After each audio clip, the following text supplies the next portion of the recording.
The Galactic Council had faced many threats over the centuries: plagues, rebellions, wars, but nothing scared them more than one thing: humans.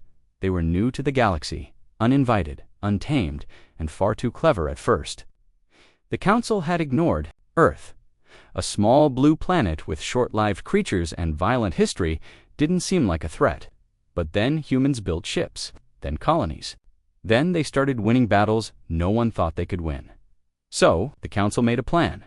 "We need to test them," said Chancellor Varric, a tall, silver-skinned being with glowing red eyes. "Send them to a Class 0 Deathworld. Let the planet decide their fate."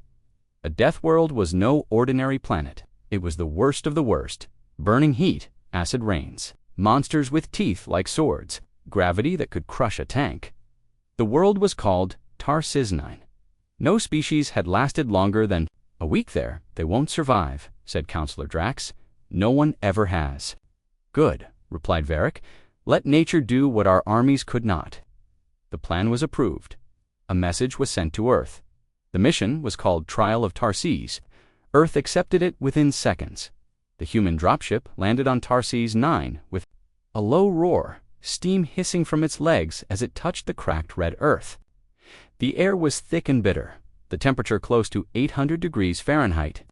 Sharp winds howled across the jagged hills, and flashes of green lightning cracked the sky.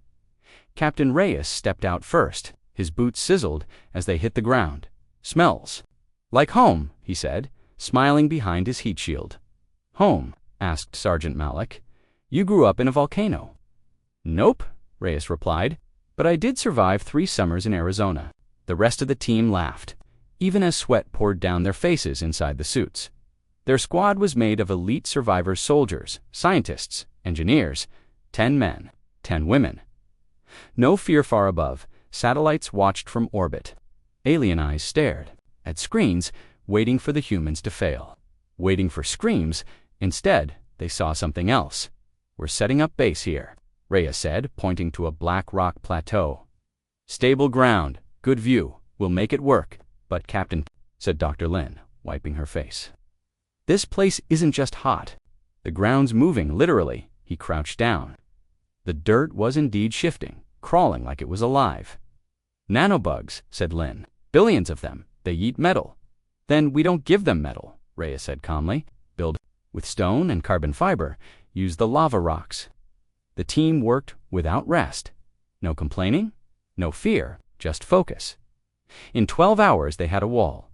In 24, they had shelter. Aliens watching the footage were silent. "They should be dead already," whispered one technician. "Double quotes no," said Counselor Varric coldly.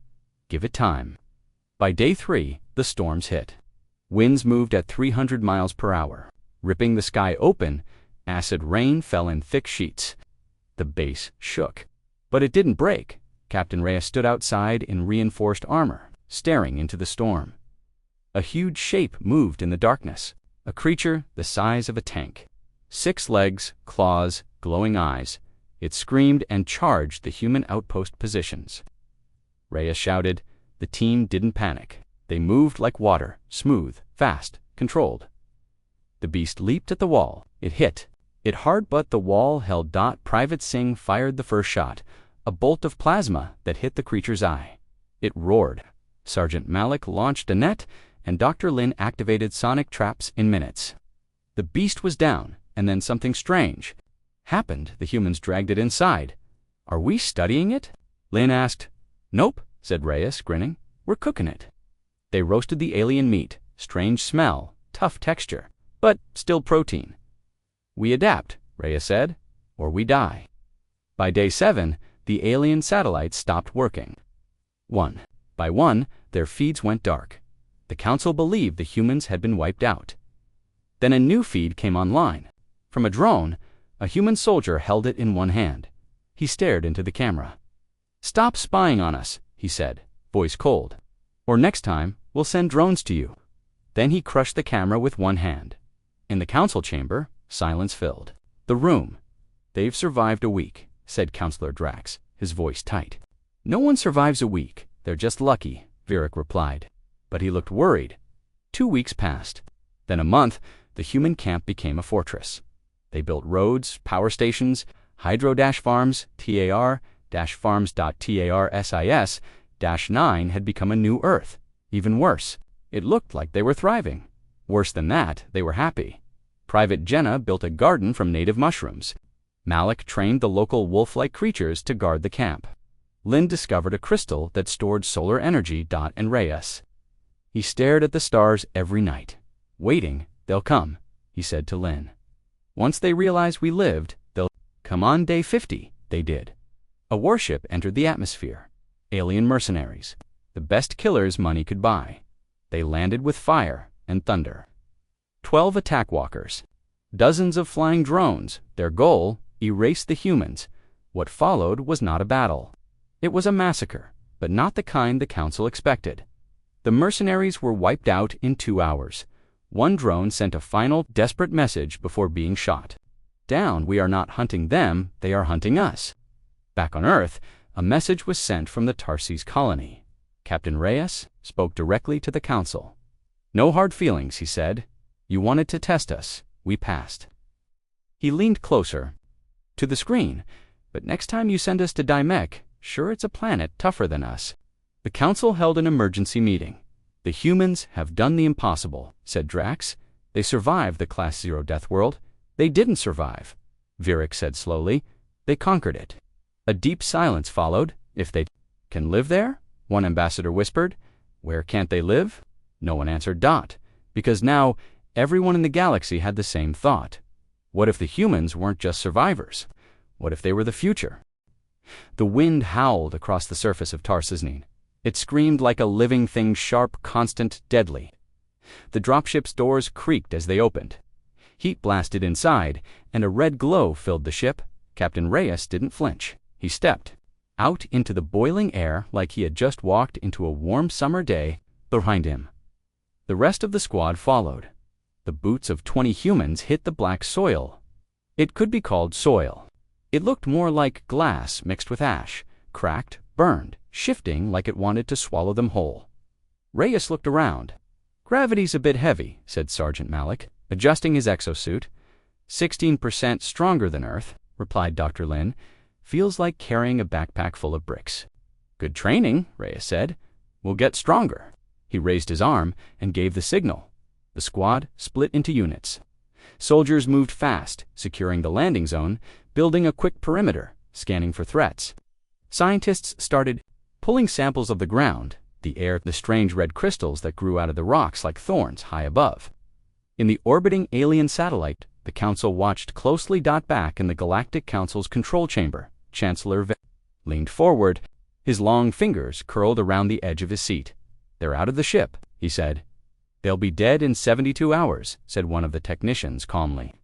This is a Class 0. No air, no water, toxic spores in the wind. And the local wildlife, asked Virek. The technician's hands danced across the glowing console, monitoring multiple life. One large predator approaching. Temperature-resistant bone armor. 6 eyes. Good, Virik said. Let's see how they handle that. Back on the surface, Dr. Lin examined a red vine that moved when she touched it. This thing's not a plant, she said. It's some kind of living sensor. It reacts to sound, Jenna said, tapping her rifle gently. The vine twitched. Great, Lin muttered. The plants are spying on us. Reyes walked over, looking down at the vine. Then, pull them out. I don't like being watched. Jenna yanked the vine out of the rock. A thick yellow liquid oozed out. It hissed as it hit the air, then burst into blue flame. Whoa, Malik shouted, pulling Jenna back. That stuff's flammable. Correction, said Lin, coughing. Highly flammable. Let's keep that in mind, Reyes said, watching the flame die in the wind. Could be useful later. Suddenly, the perimeter alarms buzzed. Motion heavy, fast. Something was coming. Positions. Reyes called out. The soldiers moved instantly right. Raised eyes scanning the horizon. Then it appeared, a monster. Tall as a tank. Long legs like knives. Body covered in bone-like plates. Its eyes glowed like hot coals. It didn't growl. It didn't roar. It just charged. The creature moved with impossible speed. It jumped over a boulder, slammed into the human shield wall, and sent 2 soldiers flying. Private Singh hit the rocks. Hard armor dented. Status, Reyes barked. Alive. Singh groaned. "Take it down!" Reyes shouted. The soldiers opened fire. Bullets and plasma bolts lit up the red dust. The monster screamed an awful, echoing sound. It didn't fall. It just got angrier. It knocked down a tower, crushed a supply crate, and nearly bit off Malak's arm until Reyes fired a magnetic harpoon straight into its mouth. The creature choked. Then it collapsed. Dust settled. Everyone was silent. Then Singh sat up, shaking his head. "Just kill a Tarsi's apex predator?" he asked. Reyes looked at the giant body. "No," he said. "We just killed a scout." The humans didn't panic. They got to work. Sergeant Malik led the engineering team. They tore the beast apart, studied its armor, removed its bones, and added it to their defenses. The soldiers reinforced the walls with the beast's skulls. The scientists studied the poison sacs and made traps from them. Dr. Lin extracted a chemical from the creature's blood. That turned out to be a superfuel. They used it to power their generators. Aliens watching the feed were stunned. "They're not just surviving," one technician whispered. "They're learning fast." "They're adapting," said Counselor Drax, his voice tight with fear. Eyes narrowed. "No," he said. "They're conquering." Day 3. Storms hit. Rain came down in sheets. But it wasn't water. It was acid. Thick, burning. It hissed on armor. Melted metal. Turned stone into mud. The human shelters shook, but they didn't collapse because Malik had predicted it. He'd built the walls with native stone and covered them with beast hide. The acid rolled right off. Inside the shelter, Reyes stood by. The window, watching the storm? "I've seen worse," he said. "Where?" asked Lin, stunned. "Boot camp," Reyes replied, "during the Pacific firestorms." Jenna laughed. "Sir, you are insane." "Maybe," he said, smiling, "but insanity works here." On day 5, something unexpected happened. One of the patrol teams found a cave deep, hidden under a ridge. Inside were bones, big ones, and lights, glowing blue crystals. The air was clean.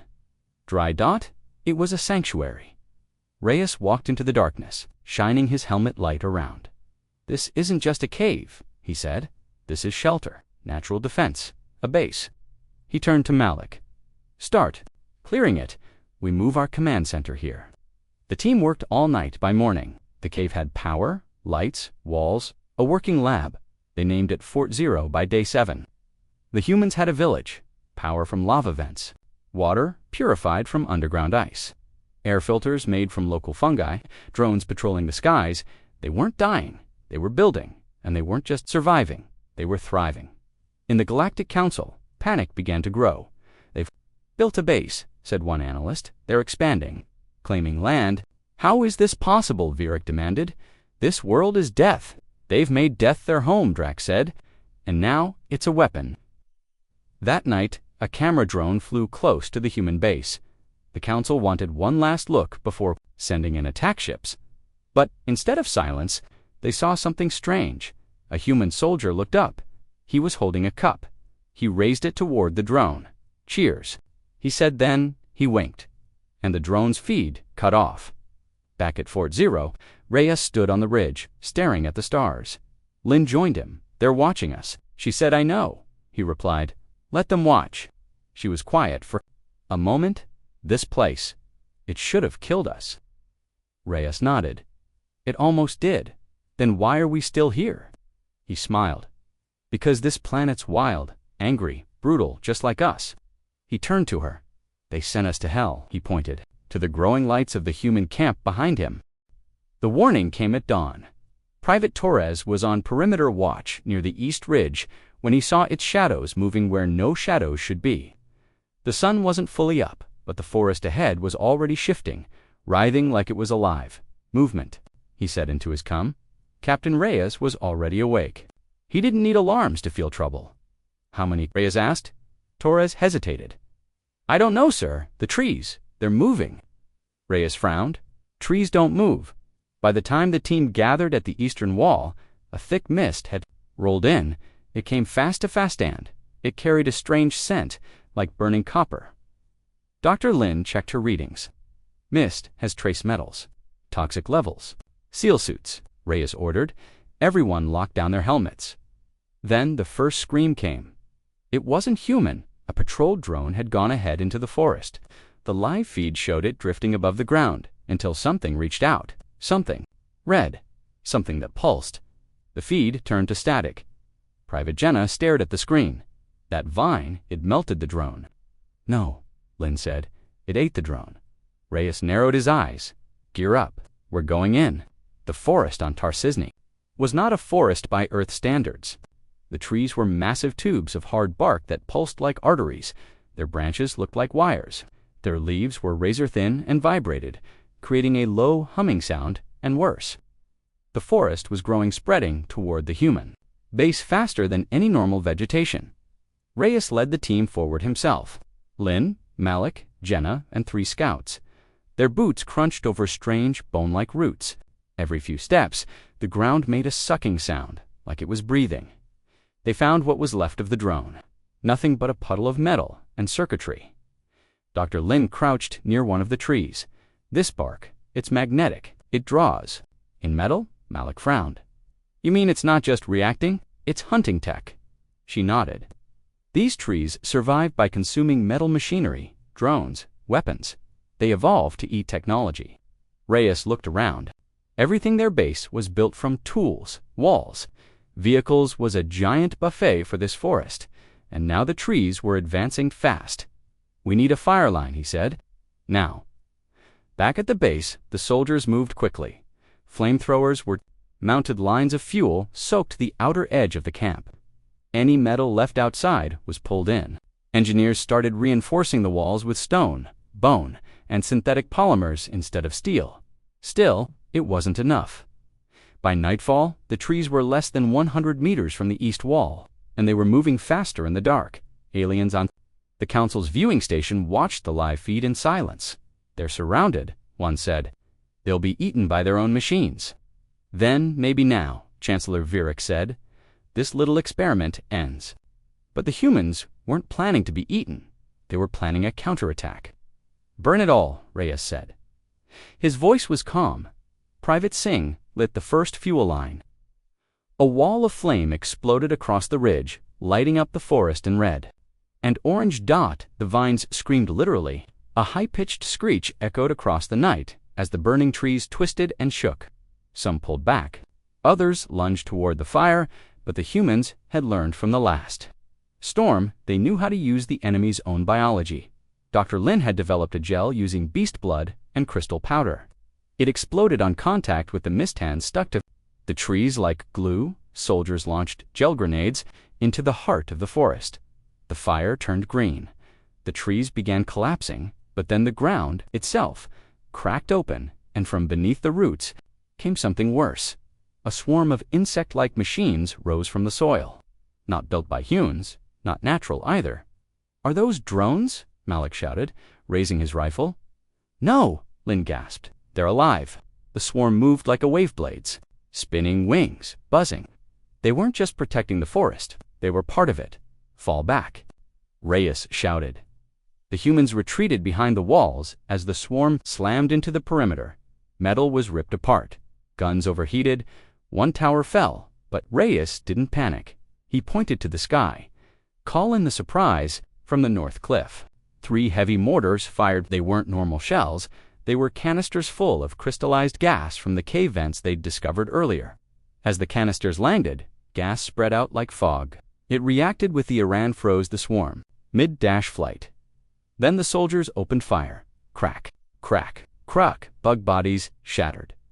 When the gas cleared, hundreds of metallic insects lay broken across the battlefield. The forest stopped moving. The trees shriveled, and silence returned. The next morning, Reyes stood at the edge of the forest. Ruins. It was black now, burned, ash-covered, dead. But he didn't smile. Delson Worth, he said. Len asked. He nodded. Whoever made this world? She looked at the broken tree behind him. Metal wires hung from the bark like veins. You think someone built this forest? Not someone, Reyes said. Something, in orbit. The council was in shock. They survived. Again, said Drax. They didn't just survive, Varric said, his face pale. They're pushing back. We need to remove them, one alien shouted, before they grow stronger. But Virik didn't reply, because deep in his heart, for the first time, he was afraid. Back on Tar Cisne, Reyes entered Fort Zero's command room. The team was waiting. Malik laid a piece of forest bark on the table. Inside it, hidden in the bark's core, was a symbol. Dr. Lin scanned it. "It's not natural," she whispered. Reyes looked at it, a triangle. Inside it a blinking red dot, coordinates, he said. Jenna leaned closer. "You think the forest was protecting something? Maybe a location?" Lin guessed. "Or a machine. Maybe something old." Reyes leaned over the table. "We follow the signal." "Tomorrow?" Jenna blinked. "Into the center of the Deathworld," he nodded. "We've seen the forest that eats metal. Now let's see what it's hiding." That night, it rained again. Not acid that this time, blood. But the humans didn't hide. They trained under it. And somewhere deep beneath Tar Cisne, something woke up. The signal stopped at 0300 hours. No warning, no error message, just silence. In the Galactic Council's observation chamber, dozens of alien technicians stared at blank monitors, every camera drone around the human. Base had gone offline. Counselor Drax turned pale. What happened?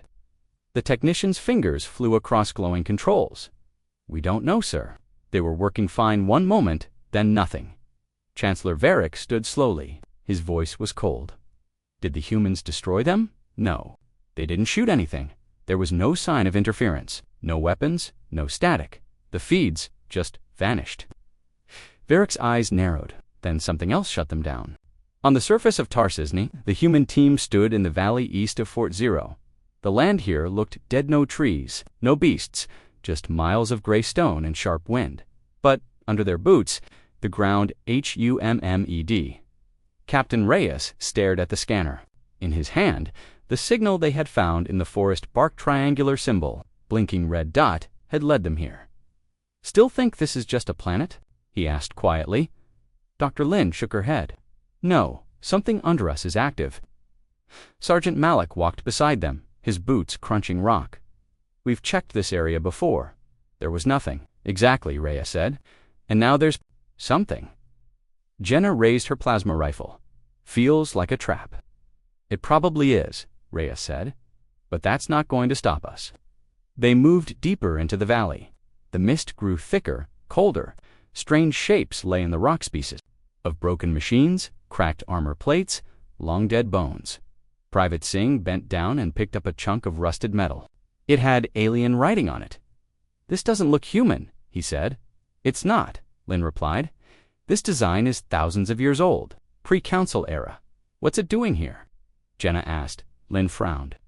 "We're not walking through a battlefield." She looked up. "We're walking through a graveyard." At 0430 hours, they found the entrance. A perfect circle in the ground, 10 meters wide, carved with symbols that pulsed with a faint blue light. Wind poured out of it, warm and foul like the breath of something alive. The tunnel went straight down. "Heat readings?" Reyes asked. Lin checked her screen. "Stable, but not natural. There's energy being generated below." "Machinery? Big?" Reyes nodded. "We go in, 4-man team. The rest hold position topside." Jenna, Lin, Malik, and Reyes descended into the dark dot. As soon as they dropped below 20 meters, their coms crackled, then went dead. "Signal loss," Lin said. "Something is jamming us." Jenna scanned the walls. They were smooth, polished, not made by nature. Malik ran his hand over a symbol etched into the stone. "This isn't just a cave," he said. "It's a structure." Reyes flicked on his shoulder light ahead. The tunnel opened into a wide chamber. They stepped inside and froze. Rows of black pillars stood tall. Between them, strange machines hung from the ceiling like giant spiders. The air was heavy, electric dot, and in the center, a large, cube-shaped device, floating, spinning slowly, emitting a deep hum.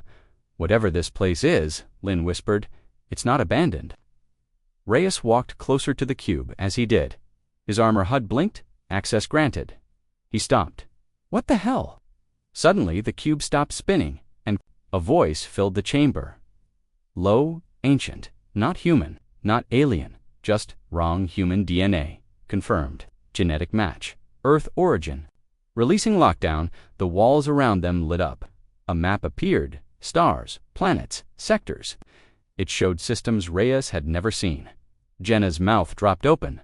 This is a galactic map, bigger than the Council's. Lynn pointed.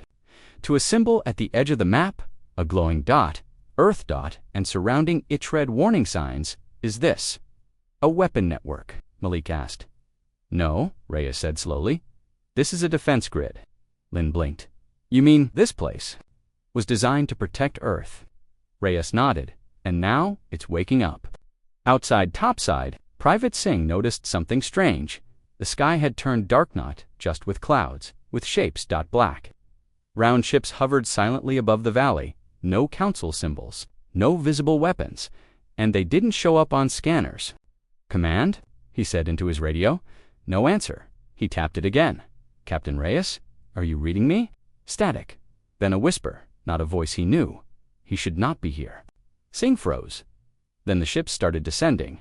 Underground, the cube pulsed faster. Reyes stepped back. What did we trigger? The chamber lights turned red. A new voice echoed. Cold, robotic. Unauthorized entry detected. Cleanse protocol. Activated. Walls shifted. From the far side of the room, openings appeared, and machines began to rise. Not simple robots. War machines, tall, sleek, armed. Jenna aimed her rifle. I don't like this. Reyes made a quick decision. Back to the surface. Now, the team ran. The machines didn't chass yet, but they were moving, and the humming grew louder at the surface. Singh fired a flare. Red light burst into the sky. Alert! We have company, he shouted. The black ships didn't respond. They hovered, watching. Then, slowly, one of them opened. Something stepped out. It wasn't alien. It wasn't human. It was something in dash between it. Wore armor that shimmered like glass, and its eyes glowed silver. The human soldiers raised their weapons. Identify yourself. Singh yelled. The being said nothing. Then it raised one hand, and the drone, camera feed every single one, went black. All across the galaxy, council screens flickered. And then went dark. Inside the council chamber, panic erupted. All visuals. Lost satellites not responding. Backups are offline. Varric stood, furious. What did the humans do? No, this wasn't them, the technician stammered. It came from below. From that structure, a signal was sent. It's jamming every system. Drax looked pale. That planet wasn't just a test. It was a trap, Varric whispered. And now it's awake. It's underground. Reyes and his team reached the exit shaft. They climbed quickly, suits scratched, hearts pounding. As they rose. The machines below stopped, but not because they were deactivated. They were waiting, like guards at the door. Reyes burst out of the hole into sunlight. Malik followed, then Lynn. And Jenna. The rest of the squad ran toward them. What happened down there? Singh asked. Reyes looked up at the sky. The ships, the silence. He turned to Lynn. What was that place? She hesitated. I don't think we're the first humans. Here, Reyes nodded. Double quotes, no. But we might be the first to survive it. Then his radio buzzed. A new signal. Not from Earth, not from the Council. Just 2 words. Phase 1, complete. Reyes stared at the sky, and suddenly he understood. They weren't alone, and Tarsis 9 wasn't just a death world. It was a message due. All of them. Humanity is coming, and we're not starting from zero. The Galactic Council was furious. Send in the surveillance drones, Chancellor Varric ordered, pacing the center of the chamber. I want to know what those humans are hiding. The screens in front of him still showed static. Every satellite around Tarsis 9 was blind. Every camera, drone gone. Vanished since the humans entered that underground structure. They triggered something, Drax muttered. That place, it's more than just a ruin. More than a ruin, Varric growled. It jammed our systems. It erased our eyes. A young technician turned from his console. 5 new drones are ready, Chancellor. Enhanced shielding. Auto-return command programmed, Varric nodded. Launch them now. And so, 5 stealth drones sped through the stars, silent, invisible, and fast. Their target, the human base on the Class O, Deathworld. Their mission? Record everything. Their mistake? going back to where they weren't wanted. On the surface of Tar-Cisnine, it was unusually quiet. The wind was soft, the sky clear dot to clear dot captain. Reyes stood on top of Fort Zero, binoculars in hand. He scanned the horizon. The charred remains of the metal-eating forest still smoked in the east. Black branches stuck up like broken teeth. Jenna walked up beside him. "Something's off, sir." He nodded. "I feel it too." Behind them, the camp was busy. Soldiers were reinforcing the north wall. Engineers were melting down wrecked drones into parts. Lynn and Malik were still analyzing the map from the ancient vault below. But Reyes was watching the sky. He turned on his helmet scanner. "Got movement," he said. 5 signatures, small, fast, high altitude. Jenna squinted at her display. "Council drones," Reyes smiled. "Let's say hello." The drones moved, in tight formation, black needle-like designs, each equipped with adaptive cloaking, shield dampeners, and AI-controlled weapon systems. They passed the upper atmosphere. Then they split. One circled east, another dove toward the forest remains. The others scanned Fort Zero from above, sending data back to the Council in encrypted bursts. Inside the control room on the Council ship, the monitors came to life. "We've got visuals again. There's the human base zoom in. Zoom in."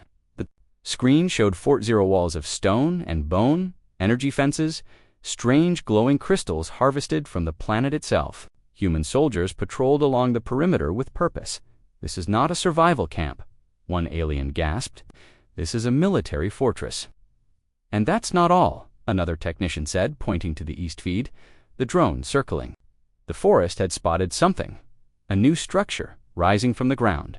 Metallic towers with rotating lenses, long tunnels carved into hillsides, power lines glowing with red light. "Impossible," Drax said. "They're expanding. They're building a second base," Varric whispered. "In just weeks." Another alert blinked on the screen. Drone 2 has located the cave entrance. That's where the jamming began. "Send it in," Varric ordered. Now, the drone dove into the hole. The feed turned black. Then something strange happened. A new feed opened from the drone. But this time it wasn't showing the inside of the cave. It was showing a human Captain Reyes, stared straight into the drone's camera. He was holding it. The council chamber fell into silence. "I figured you'd send more toys," Reyes said, voice calm, collected. "So we grabbed this." One. Behind him stood Malik and Jenna. The drone had been torn open, its AI disabled, its sensors rewired. Reyes raised an eyebrow. "You wanted a message, right?" He leaned closer. "Stop watching us." A long pause, then his tone changed. "Because if you keep looking into our home..." He flipped the drone around to show a pile of other drones, crushed, melted, dismantled, then turned the camera back to himself. "We'll start looking into yours." And the feed cut off. The 5 drones never returned. All contact was lost. Council. Techs tried every backup command, every signal. They were gone. "Total blackout," one whispered. "They didn't just block us. They took control. They're playing with us," Drax said. "They're sending a warning," Varric growled. And that warning was clear. Don't come back. On Tar-Cisnine, Dr. Lin placed the disabled drone on the lab table. "Council tech," she said, cracking open the shell.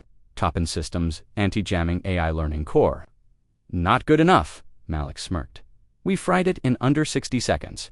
She pulled out the memory core. "Let's see what it learned before it died." The screen lit up. Images flashed. The outer defenses of Fort Zero. The new generator towers. The power readings from the ancient structure underground. Then something strange appeared. The last image the drone recorded before Reyes grabbed it. Door. Deep in the cave system.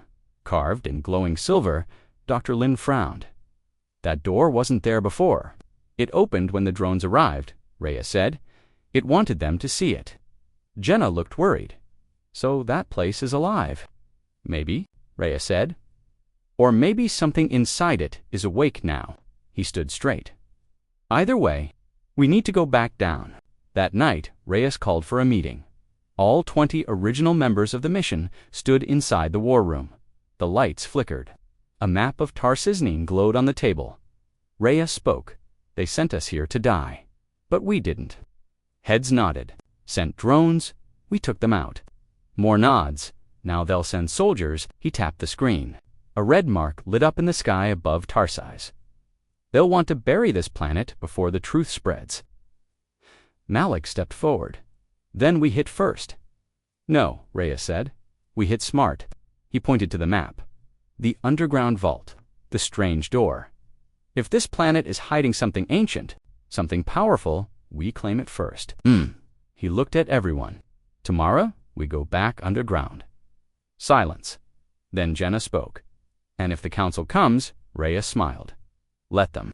In orbit above Tarsisnine, a council warship arrived. The High Marshal stood on the deck, arms folded behind his back. Any activity from the humans? He asked. A soldier replied. Their base is silent. No transmissions, no movement. They know we're watching. The Marshal narrowed his eyes. Then we strike. But deep in the ship, an alert blinked red. The targeting systems were malfunctioning. Weapons refused to lock. Navigation flickered. System glitch. The Marshal barked. The tech officer turned pale. No, sir, we're being jammed again. From where? The officer swallowed. From the planet? From below the surface? The Marshal turned toward the window. Tarsis 9 glowed faintly in the dark, and somewhere, far beneath the surface, humanity was preparing its next move. The world once known as a Deathworld was changing. It wasn't dying. It was awakening, and so were the humans living on it. Captain Reyes stood at the edge of Fort Zero's highest lookout tower, watching the horizon. The winds of Tarsisnine had calmed. The red ash storms were gone. The forest that ate metal no longer crept forward. But Reyes wasn't relaxed. He had seen this pattern before. Before enemy strikes, in the battlefield silence that came just before the storm, he tapped the railing behind him. Fort Zero had become something else. Something stronger, bigger, a human city carved from the bones of a planet built to kill. The base now had 4 defense towers with long-range railguns, a shield grid powered by underground lava conduits, living quarters built inside cave walls, reinforced with local crystal, and at the center of the vault, that ancient cube they found underground had unlocked more doors, more knowledge. Not just maps, but weapons, AI networks, and something called Phase 2, Planetary Override Protocol. Dr. Lin was still trying to decode it. Sergeant Malik had another name for it, the Planet Key, because whatever the Council had buried here, humanity was about to own it. Captain, said Lin over the comms, I think I found something. Reyes headed down into the vault lab. Lin stood beside a large holographic display. It showed Tarsis 9's internal structure layers of rock, magma, and something strange. There, she pointed, 15 miles beneath our feet. There's a hollow space the size of Manhattan. It's not natural. Reyes leaned in. What is it? Not sure, Lin said. But when the drones came, that chamber powered up. Jenna walked in. If there's something that deep, how do we reach it? Lin smiled. We don't. It's coming up. On the other side of the galaxy, the Galactic Council sat in chaos. We lost control of the orbiting warship, one commander shouted. The humans are jamming everything. They've taken over the satellites. Chancellor Virik slammed his hand on the table. This is impossible. They were dropped onto a death. They made it a capital, Drax whispered. The chamber fell silent. Virik's red eyes burned. More games, no more tests. Prepare the fleet. We erase the entire planet. A voice in the shadows replied. Then prepare for war. Not with survivors, but with conquerors. Back on Tarsis 9, Reyes and his team moved fast. The ground below, Fort Zero began to rumble. Small quakes shook the walls. Cracks appeared in the stone floor of the vault. Then the old cube device spoke again. Its voice echoed through the corridors. Deep and layered. PHASE-2. Initiating. Surface access unlocking. A massive crack opened in the center of the vault. Blue light poured out from below. Jenna stared in awe. A weapon? No, Reyes said. This is transport. Inside the crack was a platform, floating, waiting. It wasn't built by humans, but it welcomed them. They stepped on, and it descended. They didn't speak for the entire trip. The elevator moved without noise, without motion, just a smooth slide down into the unknown. It took 10 minutes. Then the light returned, and they stepped out into something. no human had ever seen.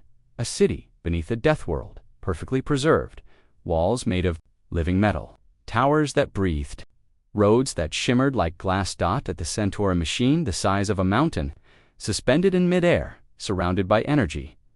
Lynn's mouth dropped open. "This is pre-council tech." "No," Reyes said, stepping forward. "This is before them, before all of them." The machine pulsed. The cube in Reyes' hand lit up. Genetic key confirmed. The machine said, "Humanity has returned." They weren't invaders, they were heirs. Meanwhile, on the surface, council ships began descending through the upper atmosphere. Drones, gunships, drop pods full of elite warriors. The council didn't want prisoners, they wanted a massacre. Singh saw the first wave on his radar. Multiple heat signatures inbound. Looks like they brought their whole fleet. Reyes' voice came in over comms. "Time to test the override." "Copy that, sir," Singh said. He activated the surface turrets, but not the ones humans built, the ones already hidden beneath the planet. They rose from the stone like ancient guardians, dull, silver, powered by systems older than the galaxy itself, and they fired. The sky turned to fire. The council ships had no chance. They were torn apart by blue beams of impossible energy. Drop pods were vaporized before they touched the ground. Reyes and his team watched the battle from below, through a transparent roof of crystal. Malik chuckled. "They really thought we were just camping here?" Lynn shook her head. "They thought we were just lucky." Reyes didn't smile. "They still don't understand," he said. "We didn't survive this world. We claimed it." Back in space, council ships scrambled. Their communications were jammed, their AI guidance lost. The Deathworld they thought would kill humans had turned into a fortress. And then the message came. A single line broadcasted across open frequencies. "You sent us to die. We built an empire instead." That night, the skies above Tarsazine burned with wreckage. Falling ships lit up the stars like shooting comets. Fort Zero stood untouched inside. Reyes made his final log entry. Log entry, Captain Reyes' mission status, evolved enemy status. Crushed objective, changed. We are no longer survivors. This planet is now ours, and deep below the surface. The planet's core whispered, Phase 3, Galactic Awakening. To be continued. The message echoed across the vault's crystal walls like thunder. Phase 3, Galactic Awakening. Captain Reyes stood at the edge of the ancient platform, eyes fixed on the great machine floating above the underground city. Its lights pulsed with life. The entire structure thrummed like a heartbeat. Ancient systems rebooting. Power flowing again after centuries of silence, Dr. Lin whispered. Whatever Phase 1 and 2 were, Phase 3 feels different. It is, Reyes said. This isn't just about this planet anymore. They all felt it.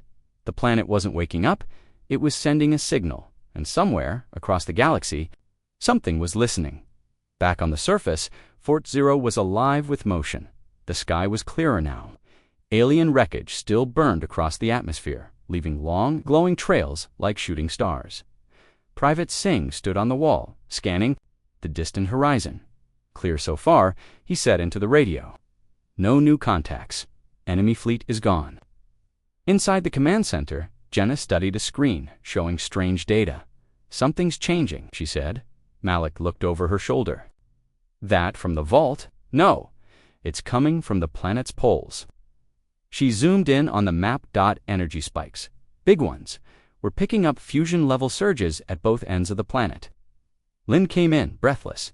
The planet is activating. Its global defense system, she said. This is the final phase. The planet is preparing to project outward. Reyes raised an eyebrow.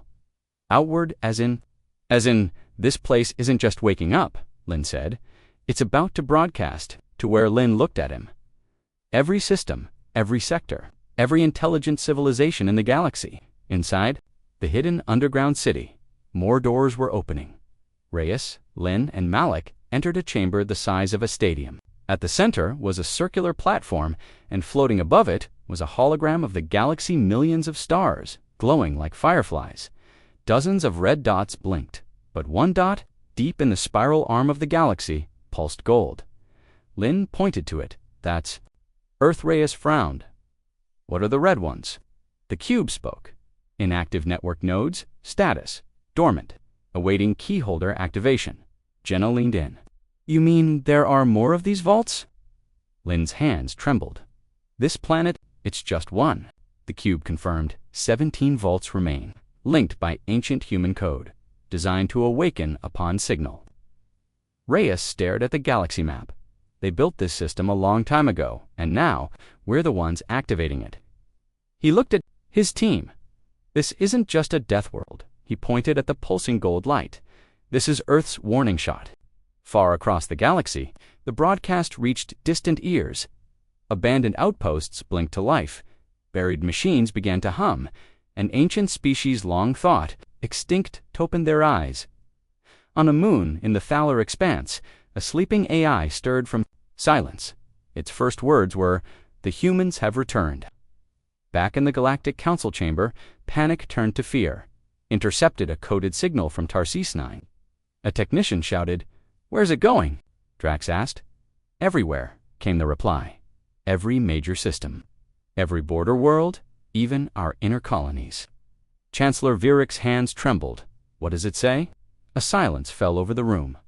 The message displayed on the central screen, in bold, glowing letters, "We were not meant to die on Tarsis. We were meant to rise. This planet is not your graveyard. It is our inheritance.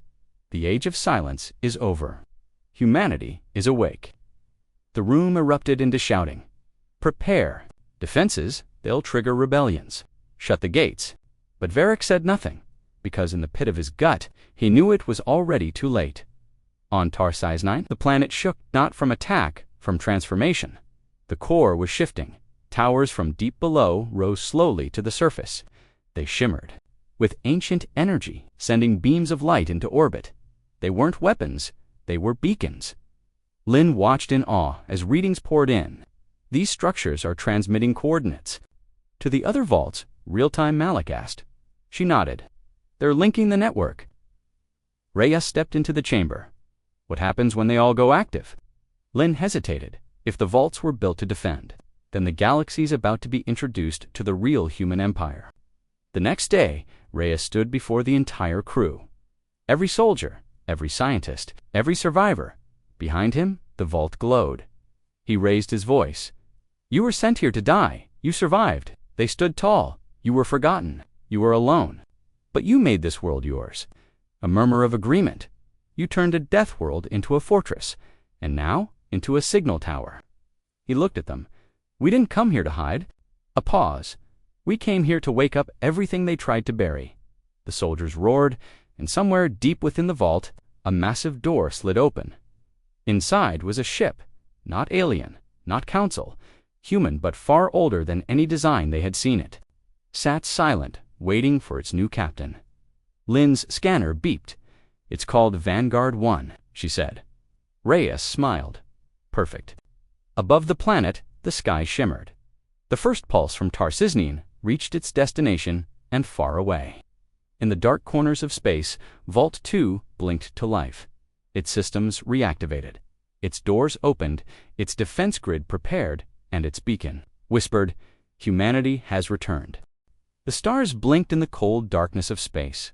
On the edge of the Cadrian Nebula, where no ship had passed in over 1,000 years, a dead world spun slowly around a faded red star. It was forgotten, barren, frozen, until now, under the icy crust. Of Vault 2, lights flickered, power surged through cables, untouched for centuries. Mechanical arms moved, doors groaned, and a voice, deep and ancient, filled the chamber. Primary link detected. Tarsis signal confirmed. System status. Waking. The Vault's AI had waited for this moment. It had waited for humans, and now it would call them home. Back on Tarsis 9, Dr. Lynn sat at the Vault's console, stunned. Captain Reyes, she said, we've made contact. Reyes leaned in. With who?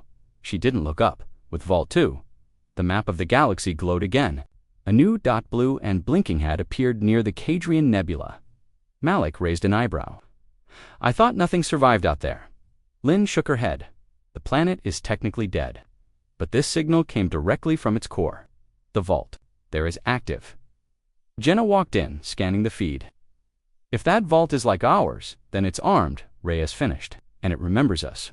Tarsisny's new ship Vanguard. One was ready. It wasn't just a ship, it was a relic of a forgotten war reawakened by their command, black steel, triple hull plating, plasma veins running across its surface, AI systems that spoke in riddles and memories, and engines that hummed like thunder. First long-range jump in this sector, Malik said, gripping the console. We sure it won't explode. Lynn smirked. Only one way to find out. Reyes sat in the captain's chair, set course for Vault 2.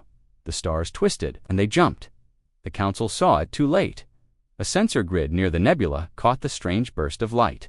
It matched the old human tech signature, and powerful Counselor Drax stared at the data. They've found something else. Viric's fists clenched. This cannot be allowed to continue. A general spoke. Shall we intercept them, Chancellor? Viric's answer was simple. No. This time, we strike first. Vanguard 1 exited. Hyperspace in silence. The Cadrian Nebula burned in the distant purple clouds, spinning through the stars like fire. Before them, the planet loomed. Cold, icy, signals strong, coordinates locked. Reyes stood. Let's go. They landed near the planet's southern pole. Snow howled. Ice crunched under boots. Nothing lived here, not even bacteria. Temperatures were below survivable limits for most species. But the humans walked forward. They had faced worse. Malik broke the ice layer with a pulse hammer. Beneath it, a metal surface shone smooth, black, and humming. Lynn tapped the surface. Same design as Tarsis. Suddenly, it lit up beneath her hand. Symbols flashed. A voice spoke through the wind. Welcome back. Then a circular platform opened beneath their feet, and they were pulled inside. They dropped into darkness, then into light, and then into silence. When they landed, they stood in a chamber wider than Fort Zero. The walls were filled with star maps. Some showed galaxies, no longer on modern records. Others showed Earth. In the center stood a console. The same cube-like AI from Tarsis, but this one was older, slower, and it flickered. System damage, 48%, restoration in progress. Reyes stepped forward. We came to restore you. The AI paused, then spoke. Human DNA confirmed. Vault 2 will serve once more. Behind the console, a massive door creaked open. Inside was a hangar, but not empty. Rows of black, triangular ships lined the walls, smaller than Vanguard 1, but armed. Ready, Jenna gasped. They're waiting for orders. Lynn's hands shook. These aren't just defense ships, they're interceptors. Reyes understood. Fast, silent, deadly. Vault 2 had been built for first strikes, and now it was ready to fight again. Reyes and his team explored. The AI revealed more. A list of vaults still hidden across the galaxy. Blueprints of pre-council technology, names of planets wiped from records, and files labeled Operation Exodus. Lynn read the last one aloud. When the stars fall and humanity is broken, the vaults will sleep. But if we rise again, so too shall they. We are not gone, we are scattered. And when we are called, we will return stronger than ever. A long silence followed. Then Reyes said, Copy all files, then get back to the ship. Jenna glanced at him. We're not staying. No, he said, because the council's coming. He was right. A cruiser had already picked up their jump signature. Council warships were en route, but they weren't prepared for what Vanguard 1 carried now. As the team returned to orbit, Vault 2's hangars began to open. Interceptors launched of them, and the vault's surface turned red with activation lines. It was no longer just a ruin, it was a battle station. When the first Council warship dropped out of hyperspace, it was greeted by silence. Then one word, depart. The ship ignored the warning. Seconds later, a single interceptor from Vault 2 launched a strike, and the Council ship exploded in a blue flash. Just like that. Gone. The fleet panicked, more ships dropped out, more warnings were ignored, and Vault 2 unleashed its fury. Status, engaged in defense. 3 more signals detected. Dr. Lynn stared at the data pouring in. 3 more vaults are beginning to stir. Malik leaned closer, where she read the names aloud. Syraxis Prime Thornseven. Moon. Everyone froze. Jenna blinked. Did you say Earth's moon?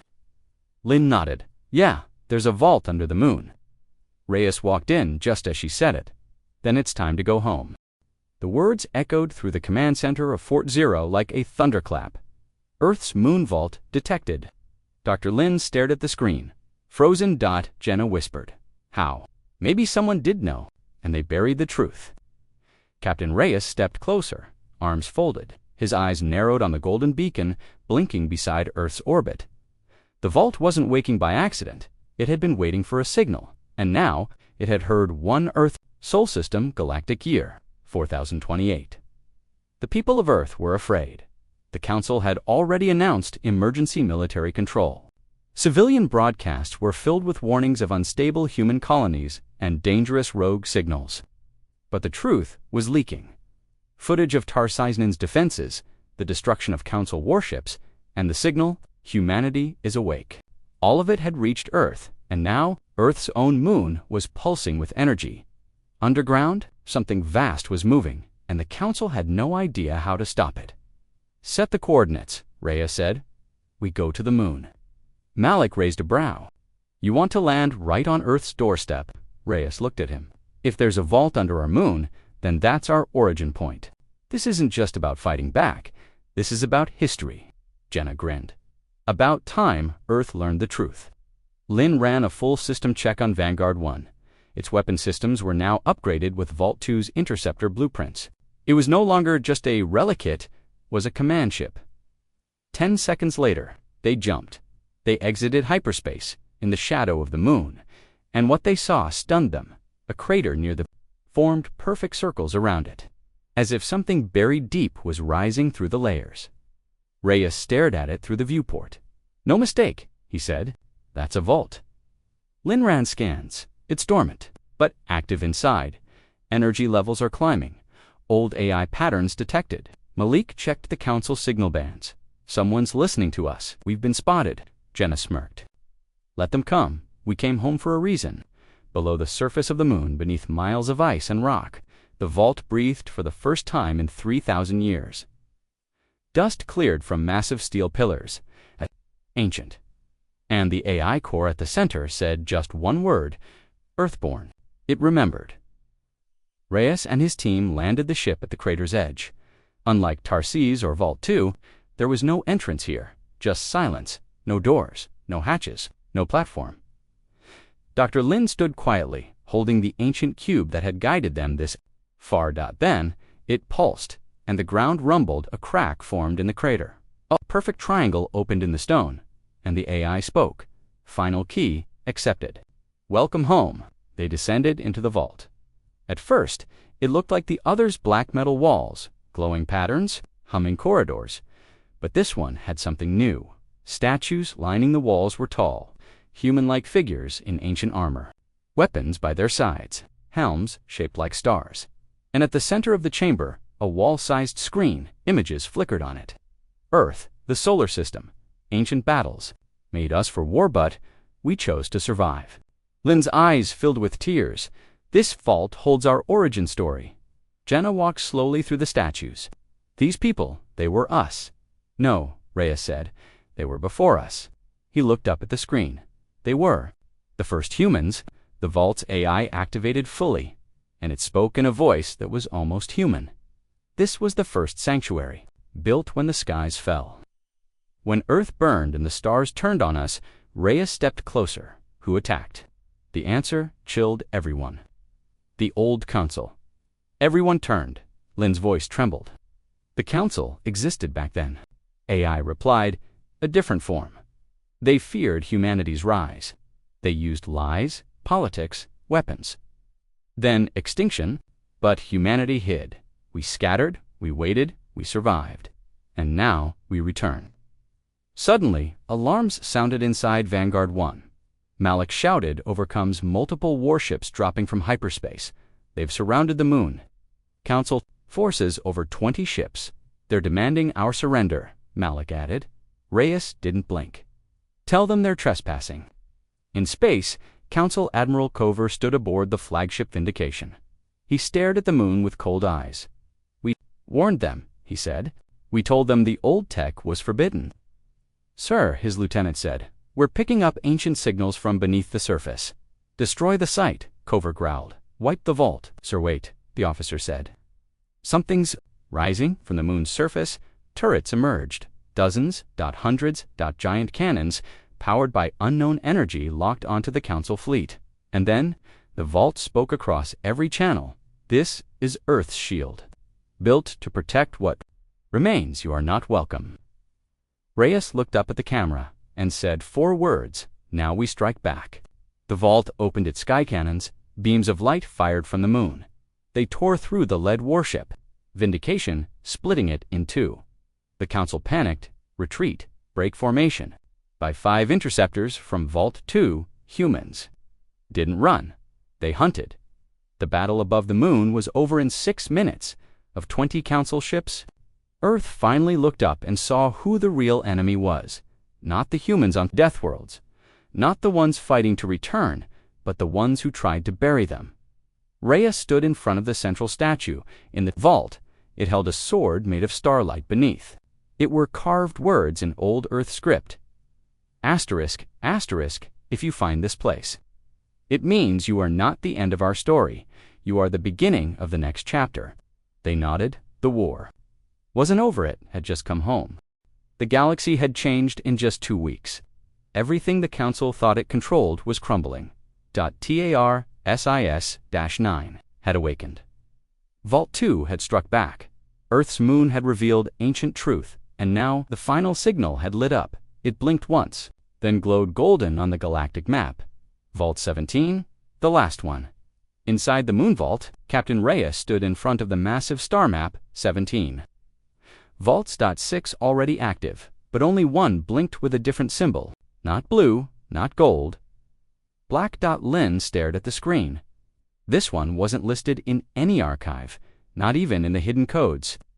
Jenna leaned closer. Coordinates say it's outside the known star lanes. Edge of the Perseid Rift. Malik folded his arms. Nobody goes there, not even the Council. Reyes looked at the glowing black dot. They didn't go there, he said, because they're afraid of what's buried in Vault 17. He turned. Prepare Vanguard 1. Now, 3 hours later, they were in deep space heading toward the rift. No stars, no light, just darkness that felt like it was watching them. Even the ship's AI hesitated. Unknown region, risk level, absolute. Reyes didn't blink. Engage jump. The ship emerged inside the rift. Immediately, everything went wrong. Instruments died. Gravity wobbled, and the stars outside vanished. Only one thing showed on the screen. A single dark world, no name, no history, and deep inside it, Vault 17. Across a dead sky, below was pure silence. And then something whispered a voice, not from speakers but directly in their minds. You have come far. Jenna gasped. Did you all hear that? Yes, Lynn said quietly. This vault is alive. They landed near a massive canyon, and once again, the cube device glowed. It had never glowed this brightly before. And then the canyon floor cracked open. Reyes, Jenna, Malik, and Lynn descended. They passed through a tunnel of stone and starlight. Symbols on the wall shimmered with ancient warnings. The final guard. Not made to fight, made to decide. What does that mean? Malik whispered. Lynn answered without looking up. This vault isn't a weapon. Reyes nodded. It's a judge. At the bottom, they reached a massive chamber. At its center stood a figure 20 feet tall. It was not human, but it was built by humans, a sentinel of metal and memory. Its face was smooth, its chest glowed with galaxies, and it spoke with a voice that filled the room. Who speaks for Earth? Reyes stepped forward. I do name Captain Elijah Reyes. First, Explorer Corps. Survivor of TARSIS-9. A pause. Then, Earth has forgotten. Do you remember? Reyes took a deep breath. Yes. We were broken, scattered, buried, but we survived, we rebuilt, and now we return. The figure raised its hand. Light surrounded them. The walls turned, transparent, showing images of ancient human cities that floated among stars, of fleets that defied black holes, of enemies wiped from time, and of the betrayal, the Council burning Earth's skies, erasing records, leaving the vaults behind. You were our last hope, the Sentinel said. And now, You are our final voice. The question is not whether you remember. The question is you ready? Suddenly, alarms blared in Vanguard 1. Malak's voice came through. "We've got incoming," Lin shouted. The Council followed us. Outside, a Council Titan-class warship arrived. Twice the size of a city, heavily armed, loaded with dreadnoughts. On board, Chancellor Varric himself stood on the bridge. "I want no survivors," he barked.